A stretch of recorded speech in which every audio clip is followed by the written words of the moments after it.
بسم الله الرحمن الرحيم وحا maanta halkan nooga farxada anigoo ku hadlaya magaca ururka haya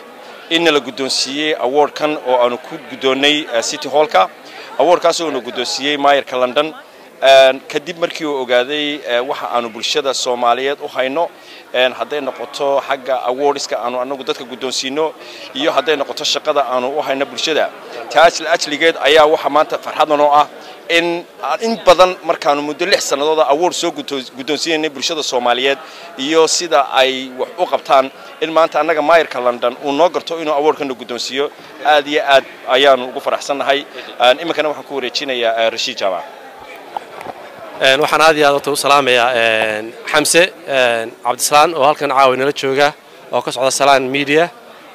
oo aad iyo aad sharaf noo tahay noo yimaado waxaan halkan caawin ku gudoonsiiyay awards kala duwan oo Mayor of London Boris Johnson uu nagu gudoonsiiyay taas oo shaqada aanu qabano London dadka Soomaalida degan 10 sano aanu soo wadnay awardkan oo special ah oo codayn ku yimi oo maanta halkan la aragtaan ka buuxaan anagoo kaliya aan ka nahay Soomaali waxa taasi ku cadeynaysa shaqadan u hayno ummadda iyo wax kordhisan ku soo kordhinay ha noqoto shaqo raadinta guriyeynta iyo wax kale oo fara badan sportiska oo maanta halkan maayarku aad iyo aad noogu mahadnaqay shaqadan wadno oo leeyahay halka ka sii wada tan ay dhiirigelin oo tahay inkastoo anagu award aan bixino tan ay tahay maanta anagina la siiyay aad iyo aad maayarka iyo dadka soo qaban qabiyo ugu mahadnaqayna xamsana aad ugu mahadnaqayna salaamu alaykum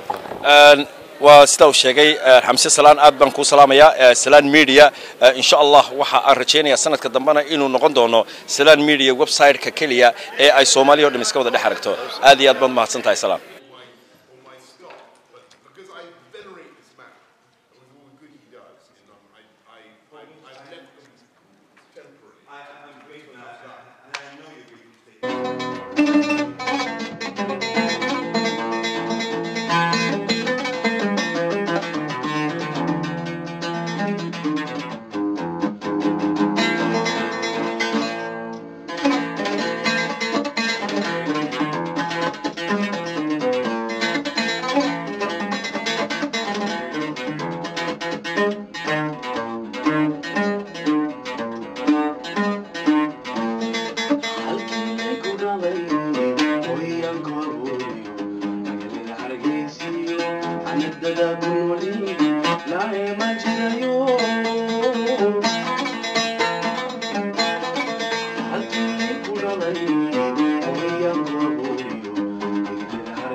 I'm